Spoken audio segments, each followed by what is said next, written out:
Assalamualaikum warahmatullahi wabarakatuh. Kita akan membahas mengenai analisa konstruksi grid ya. Untuk pertemuan kali ini mengenai analisa konstruksi grid ini ada satu eh, contoh soal di sini, di mana di sini ada grid titik yang mempunyai 3 batang, batang 1, batang 2, dan batang 3. Dan ada 4 titik, titik A, titik B, titik D, dan titik C, di mana titik A, titik B, dan titik C itu diberikan pengekangan fix atau pengekangan jepit ya. Sementara di titik D itu dibiarkan bebas ya, tidak diberikan pengekangan. Sehingga apabila grid itu diberikan sistem koordinat X, Y, Z secara global atau secara struktur global, yaitu maka di sini diberikan titik koordinat 00, 00 di sini. Kalau titik di sini titik A, maka titik A ini mempunyai grid searah X, Y, Z. Jadi kalau kita mau memberikan koordinat, kita akan memberikannya koordinatnya seperti ini. Namun sebelum kita memberikan koordinat, kita di sini coba melihat dulu vektor gaya luar yang corresponding dengan vektor lendutan di titik diskrit. Jadi di sini yang corresponding dengan gaya luar ya. Di sini gaya luarnya kalau dilihat dari sini, maka gaya luar akan terjadi di sini di titik D dan titik C ya. Titik D ini adalah gaya luar vertikal, dan di C juga gaya luar vertikal. Kita lihat ya. Di sini gaya luar vertikal itu Ki 6, dan di sini juga Ki 12, dan gaya luar lentur, momen lentur ya, momen lentur yaitu di titik D dan titik C yaitu Ki 4 dan Ki 10. Sementara di sini Ki 5 dan Ki 11 itu diabaikan karena dia merupakan torsi ya. Di sini perintahnya adalah sebenarnya akan terdapat 2 jenis momen bekerja pada konstruksi ini, momen lentur dan torsi. Namun di sini menunjukkan vektor nomor 4 adalah menunjukkan rotasi torsi lentur. Namun untuk batang BD ia dinyatakan dan diabaikan ya, satu lentur. Jadi di sini dia dibuat diabaikan ya. Intinya seperti itu. Torsinya diabaikan. Maka kita akan coba membuat koordinat titik diskrit di sini. Kita lihat di sini A. Kalau kita ambil koordinat dari sini, maka ini X ya, X-nya begini, Y-nya ke sana, Z-nya ke atas ya. Maka X-nya adalah 10 ya, 10 meter. Kemudian Y-nya 0 ya, karena dia tidak ada gerakan ke Y, dan Z-nya juga 0. Maka seperti ini dianya. Z-nya tidak dituliskan dulu ya, X, Y cukup. Jadi 10 dan 0. Titik B, titik B di sini, titik B ya, titik B itu yang ada hanya Y-nya saja ya. Y-nya saja sebesar 10 meter, sementara X-nya 0 ya. Jadi Y-nya 10, X-nya 0. Begitu pula yang C ya, yang C juga begitu. Ini adalah kalau dilihat dari sini 0-nya ke sana ya, itu sebesar 20. 10 tambah 10 20. Berarti di sini Y-nya 20, sementara X-nya adalah 10. Jadi X-nya 10, XY-nya 10, 20, dan D yang terakhir, D di sini kalau kita lihat 0-nya di sini, maka Y-nya adalah 10, kemudian X-nya adalah 10. Jadi 10 10 dia ya. 10 10 ya. Selesai koordinat titik diskrit di sini, kita coba menentukan kosinus dan sinus ya. Jadi di sini kita lihat batang 1, 2, 3 arah urutan vektor A ke D, D ke B, dan D ke C ya.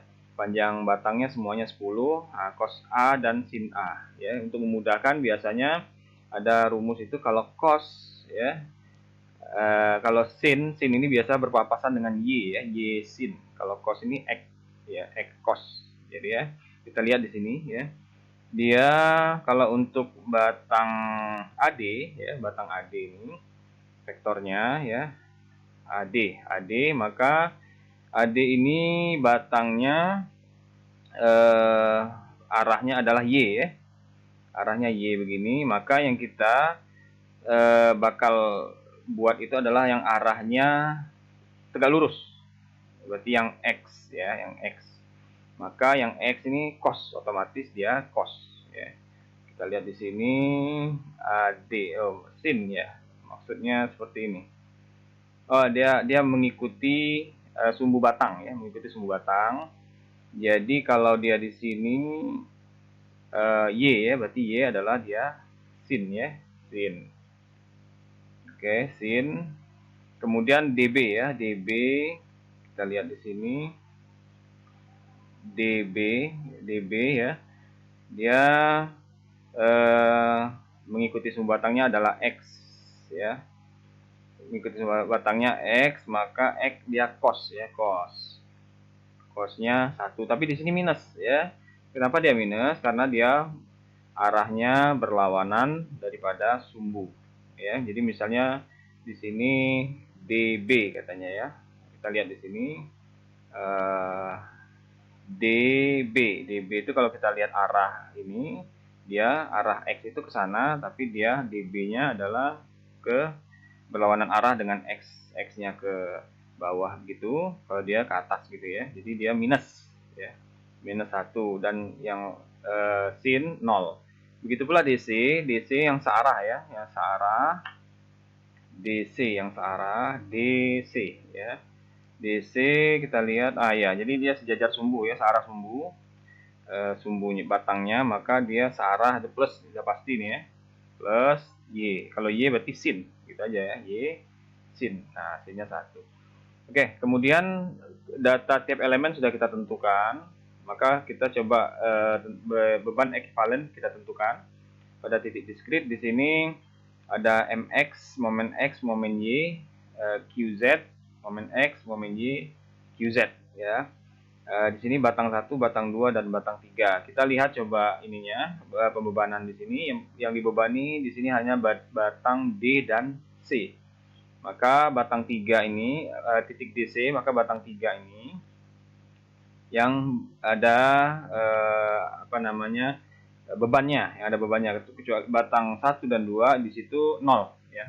0. Jadi kita menggunakan momen primer ya di sini. Momen primer kalau dia beban merata WL kuadrat per 12 itu ya. Di sini juga dijelaskan ya seperti ini.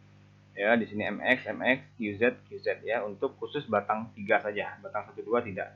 Ya, oke, lanjut kita coba melihat di mana untuk kekakuan struktur. KS ini kekakuan terhadap sumbu struktur. Jadi sumbu struktur yang sudah ditentukan tuh ini, ya.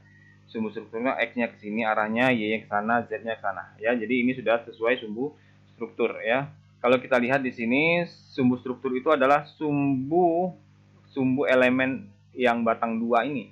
Sementara kalau sumbu 1 dan sumbu 3, batang 1, batang 3, dia harus merubah dulu sedikit. Nah, jadi sehingga di sini rumus yang ada ya, rumus yang ada ini hanya cocok dipakai untuk batang 2 ya, karena batang 2 sumbunya sama sama dengan sumbu struktur. Ya, sementara untuk batang 1 dan batang 3 di sini dia mesti ada pertukaran ya, X dan Y-nya ya, yang tadinya dia X jadi Y, yang tadinya Y jadi X, itu aja ya. Nah ya, silakan disesuaikan sendiri ya. Oke, setelah diikutin ini langkah yang ada di sini, kita coba hasilnya itu kita superposisikan ya. Hasilnya kita superposisikan seperti ini. Kalau dia di sini kan ada ini ya, nih 1 1 2 2 3 3 4 4 5 5 6 6 ya, itu ya. Kemudian di sini juga ada 4 4 5 5 ya, sini juga 4 4 5 5 ya. Itu kan dari sumbu tadi ya, dari sumbu struktur itu. Nah, sehingga bisa kita jadikan matriks superposisinya seperti ini ya, seperti ini.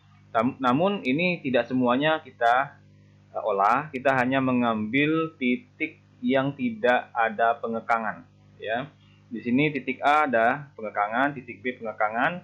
Titik C ada pengekangan, tapi titik D tidak ada, maka dia akan bergerak di titik D. Maka otomatis titik D itu adalah 4, 5, 6 ya. Jadi 4, 5, 6. Maka 4, 5, 6 yang kita akan olah ya. Di sini dipisahkan KFF ini adalah ini yang di koordinat 4, 5, 6, sementara yang ini dipisahkan 1, 2, 3, 7, 8, 9 dipisahkan jadi KFB, kemudian sisanya yang untuk ke bawah ini KBF dan KBB ini diberikan simbol saja, tidak usah ditulis semua kecuali yang 44, 55, 66 ya. Jadi sini kalau kita lihat di sini 4 berarti yang ini 800 ya, 5 yang ini ya. Nah, kita ngambilnya di situ aja.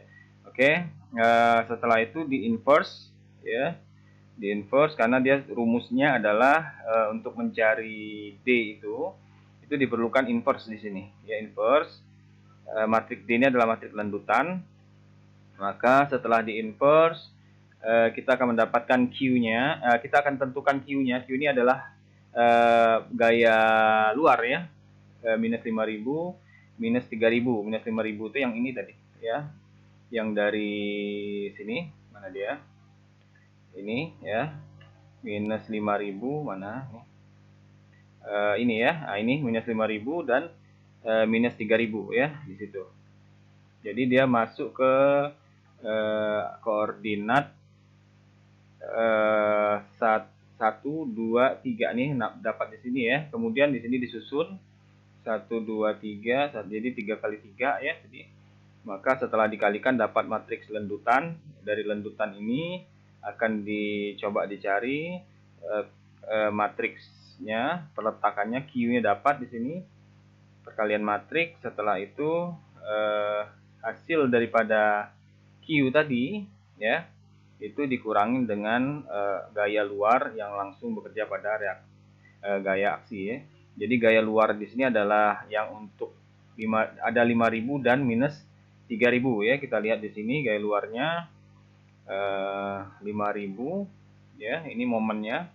Kemudian 3000 ini ya, 3000 ini adalah gaya reaksi peletakannya ya.